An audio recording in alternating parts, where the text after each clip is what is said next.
It's the learning that kills most businesses. It's not the lack of cash flow, the lack of sales. It's that they don't have time to learn it all. Hopefully today we're going to teach you a little bit of it so you get over those humps. Now, we move up from self-employed business to where you have your own business. You've started to employ people. You're now a manager. So hopefully the manager training you got when you worked for someone else is paying off now because you're managing people within your own company. It's a great step. You've employed some people. Again, if the seesaw is what it looks like it's self-employed, it's the round and round in circles chasing your own tail that it feels like when you're a manager. See, most people that employ other people, you know what they end up doing? To heck with it, I'm going to sack a lot of them and go back to when it was just me. It's not a good move. Now, you may not have done it right, but that doesn't mean you haven't learned a lot about how to do it right. I remember when I was 21, and I went to my dad in one of my businesses, and I said, you know, Dad, I just can't get good people. You know what his answer to me was? It was real simple. He said, Brad, you get the people you deserve. Thanks, Dad. Real motivational, my dad was. What he was saying to me, though, was simple. I wasn't leading a good business. I wasn't running a good business. Therefore, I wasn't attracting great people to work within my company. Great people want to work for great companies. You got to remember that fact and build a great company that will attract all those great people for you. Now, once you've managed your own business, then you've got to step up and lead your own business. It's the next step up the active, passive cash flow ladder.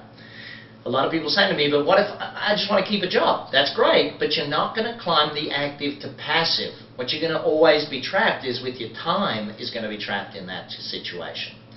Ultimately, then we get to a business owner. Now, if you watch my How to Grow Your Business segments, you'll see how I define a business. It's very different to most. But ultimately, we want to be a business owner. Our income is passive now. We don't have to go to work. If we choose to go to work, we can. If we don't choose to go to work, we don't have to. We can play golf, we can go to the beach, or we can use our time to invest in other things. We can go and build. We can be philanthropic. All of the things we can do now, we climb the active-passive ladder, and we've achieved stage one. What was stage one, remember? Income rich. That's stage one. So now what we're going to do is we're going to look at the second stage to build our house. The first stage is climbing the cash flow ladder. So what's the second ladder? The capital ladder. We've got to climb the capital ladder. So let's examine what that capital ladder looks like. At the bottom of the capital ladder, you'll see here, we've got buying assets, and at the top, you've got creating assets. Now, assets is part of our capital ladder, so let's examine how and why we do all of that stuff. Because there's several different steps to moving it through. So let me put them up on the screen for you. Each stage of doing this is vitally important. You'll notice at the bottom we work through retail, then we go through wholesale, and then we go through selling. Well, what the heck's all that mean? Let's start here.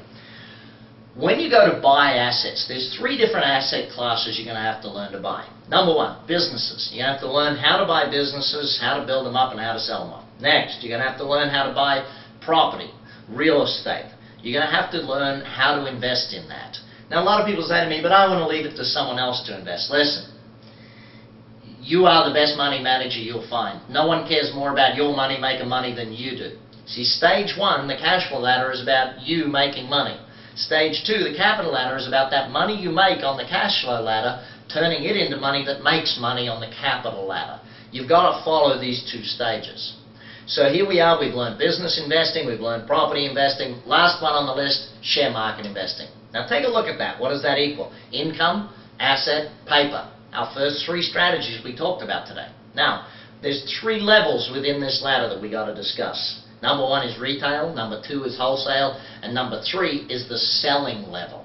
So where does that start? Well, at retail level. Let's say you're a brand new property investor, and I'll use property and shares the way through so that it makes a lot of sense for people. You're a brand new property investor. You really don't know a lot about it. You really don't know where you should be looking. You really don't know how to negotiate yet. You don't know the fine details. So even though the market is growing and the market is moving, or the market may be slowing down, as a retail investor, you're going to be paying retail prices. You don't know what you're doing enough to be able to negotiate to buy stuff at a wholesale rate. It's going to happen with businesses. See, your first business, I always recommend franchises for your first businesses. Why? You got enough to learn without having to recreate the whole thing. So in your first few businesses, you should be looking at a franchise just from a learning point of view. Yes, you'll earn well, but you're going to learn as well. So retail property, you might go out and buy something that someone else has built and developed so you can buy it as an investment. It's not something you're going to fix up or you're going to develop. It's something that someone else has done and you're buying. Shares. When you're an initial investor, you don't go and buy wholesale shares. You don't get involved in IPOs. You don't get involved. You go and buy mutual funds. You go and put money in your IRA. You buy even certificates of deposit. It is that low that you get to. And the point is you're paying retail rates for those. You're not getting any wholesale discounts. You're not getting any professional investor or sophisticated investor discounts in any of these marketplaces. But that's stage one, retail. Now what's the biggest challenge with retail? You got to learn. You got a lot of learning to do at the retail level. Again, we then move up to the wholesale level. Now you've learned a bit. So you've learned about buying businesses. You've learned a bit about how to run businesses. You may have run one or two or three yourself. And what happens is now you learn how to go and buy them wholesale, how to buy them at a discounted rate, how to buy a business that someone else has started and they may have messed it up, and you learn how to buy that at a really great rate. My book, Billionaire in Training, goes into that one in a lot of detail. Then we go and look at property investment, how to buy them at wholesale prices, how to go and negotiate, how to get them at the right price, how to buy properties that are able to be developed, able to be fixed up, maybe renovated properly. And I'm not talking about the ones you see on the television shows where people mess it up so much.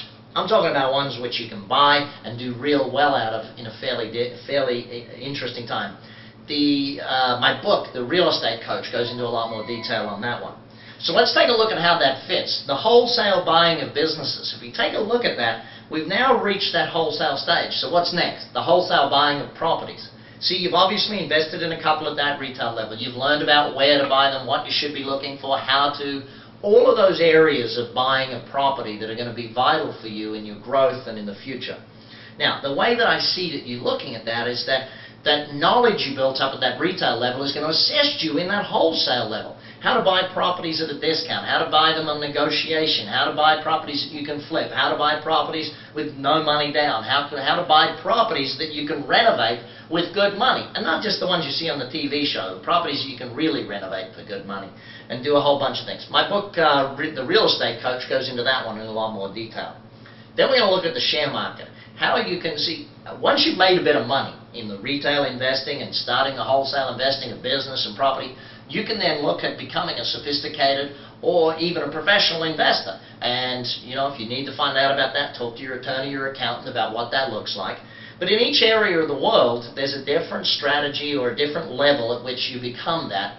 And all of a sudden, you can participate in deals that the average investor cannot participate in. Those type of deals are going to give you a discount to the marketplace, okay? And immediately you're looking at a wholesale market, something that you're dealing in wholesale.